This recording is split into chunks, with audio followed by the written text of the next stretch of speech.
Bom dia, pessoal.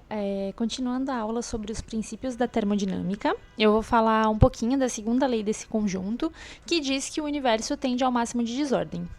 Meu nome é Ana Carolina e essa é a disciplina de Bioquímica Avançada, conduzida pelo professor Fernando Ariel Genta.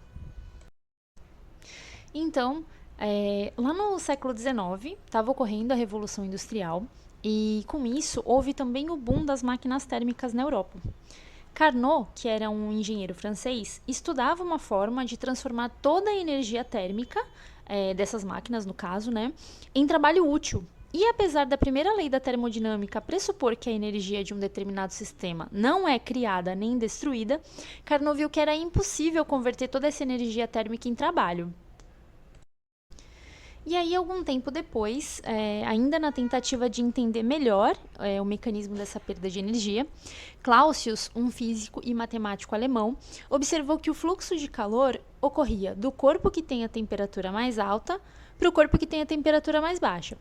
Isso mostrou que esse processo espontâneo ele era irreversível e para que o contrário ocorresse, ou seja, para a gente ter uma perda de temperatura de um objeto que já está mais frio do que o outro, seria necessário trabalho, ou seja, o gasto de energia, E durante os estudos de Clausius com relação à irreversibilidade de processos naturais e olhando principalmente para o ponto onde ocorria essa dispersão não desejável de energia, Clausius formulou a ideia de entropia, onde a entropia seria então uma forma de medir a desorganização ou a dispersão da energia num determinado sistema. Então, começando pela espontaneidade e irreversibilidade, a segunda lei da termodinâmica afirma que os processos espontâneos ocorrem na direção da desordem. Ou seja, a desordem do sistema e do meio externo tendem sempre a aumentar. E para a gente exemplificar um pouco o aumento da desordem e da irreversibilidade, existe o exemplo de um nadador que mergulha numa piscina. O movimento do nadador é organizado e assim que ele entra na água, ele aumenta a desordem das moléculas de água. Então, pensando na reversibilidade, num cenário onde as moléculas de água se organizassem para ejetar o nadador da piscina, a gente entende que esse é um processo que nunca foi visto, apesar dele não violar outras leis. E por que ele não aconteceria, já que ele não viola outras leis? Simplesmente porque a probabilidade é muito baixa. Um outro exemplo legal para a gente entender um pouquinho melhor esse conceito de espontaneidade de distúrbio é o exemplo dos balões, que vai constituir um sistema isolado aqui para a gente. Então, recapitulando, nós podemos ter sistemas de 3 tipos, Ele pode ser isolado, pode ser fechado, pode ser aberto. Um sistema isolado, ele não troca nem energia nem matéria com o meio. Um sistema fechado, ele consegue trocar energia, porém não matéria. E o sistema aberto que troca ambos, Então, a gente está fazendo aqui o esquema dos balões, é um sistema isolado. Então, primeiro, a gente tem N moléculas de um gás ideal que está no balão 1.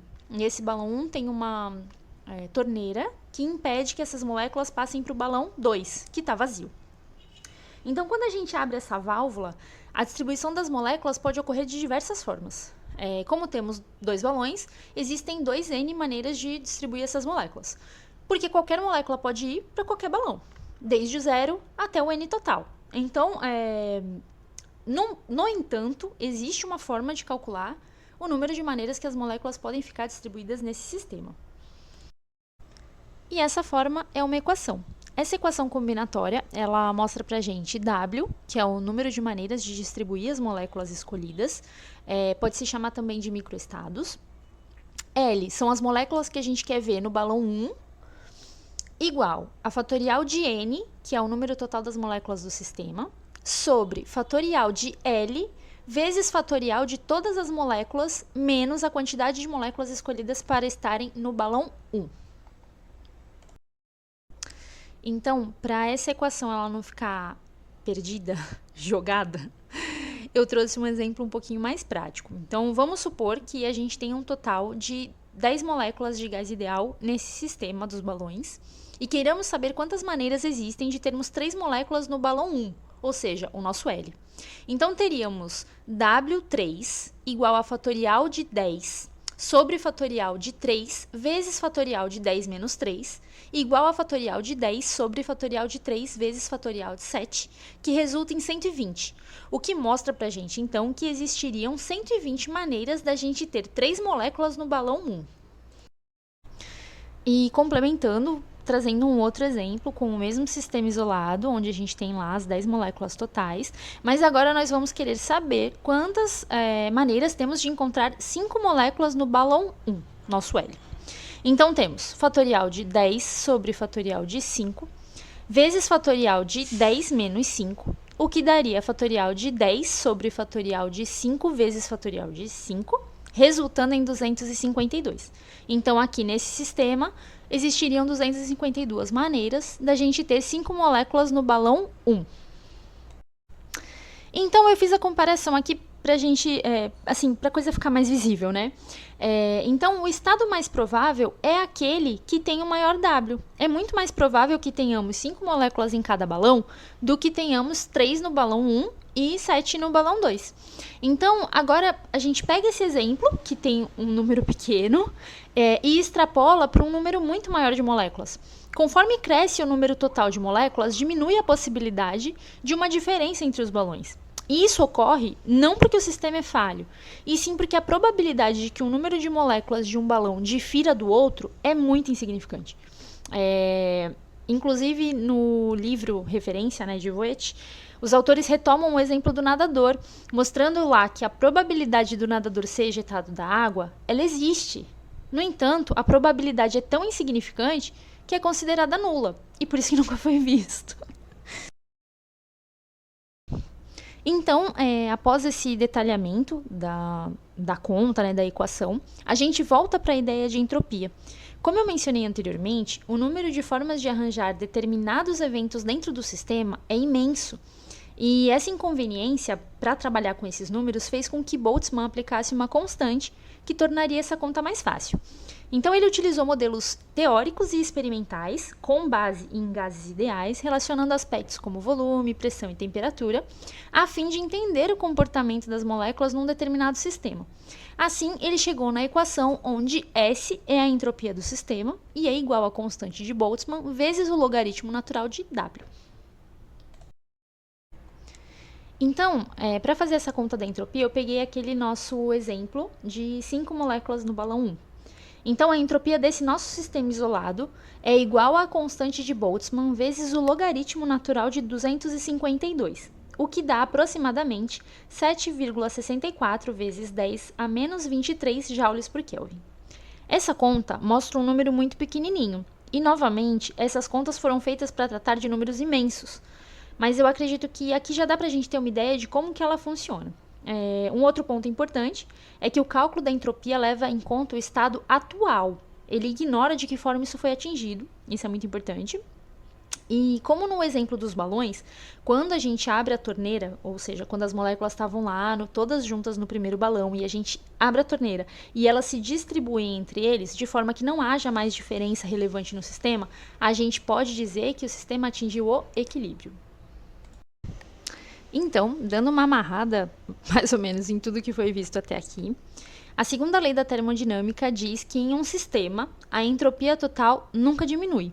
Ou ainda, que a entropia tende a aumentar ao longo do tempo, até que o sistema atinja o equilíbrio, onde a entropia é máxima, que nem eu falei lá no exemplo dos balões. Ou seja, num sistema isolado, a entropia total de processos irreversíveis é igual ou maior que zero, mas nunca menor. Mas em sistemas fechados ou abertos, somando-se a entropia do sistema e do entorno, sempre será maior que zero. Um exemplo de entropia no nosso corpo, que é um sistema aberto, que troca tanto matéria quanto energia, é a da troca gasosa. E essa troca gasosa que ocorre nos nossos pulmões é um processo fisiológico e espontâneo, entre aspas, que se utiliza do gradiente de difusão. Como nos nossos alvéolos, depois de uma inspiração, a gente tem um ar rico em oxigênio e no sangue venoso uma alta concentração de CO2, há um aumento na entropia do sistema, uma vez que há difusão de moléculas de oxigênio para o sangue e moléculas de CO2 para os alvéolos. E agora, para finalizar de verdade, alguns pontos importantes para destacar.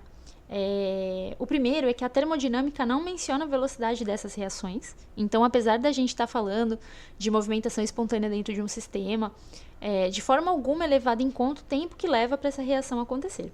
Outra coisa importante é que o comportamento de determinadas moléculas está relacionado às suas propriedades físico-químicas, como no caso do sangue, que eu acabei de dar o exemplo, né?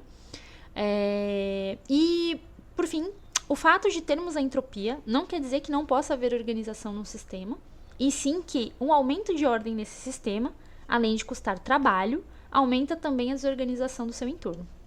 E um outro exemplo, só para a gente ter uma ideia, é a formação de um novo ser vivo, que é um sistema aberto, que se inicia a partir de pequenos compostos e se organiza numa estrutura super complexa depois, e que essa estrutura demanda energia externa para funcionar. Então, toda vez que esse ser vivo se alimenta, ele vai quebrar a organização de um alimento de forma irreversível para utilizar essas moléculas para sua própria manutenção.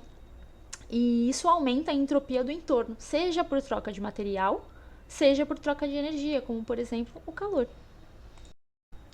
E é isso, pessoal. Espero que tenha ficado um pouquinho mais clara aí essa questão da entropia, que é um tópico muito complexo. Tipo, dá para aprofundar muito mais do que, né, essa aula é apenas uma pincelada. E é muito interessante, você consegue olhar para a entropia, inclusive, de forma filosófica. Mas é isso, espero que tenham gostado. Obrigada pela atenção.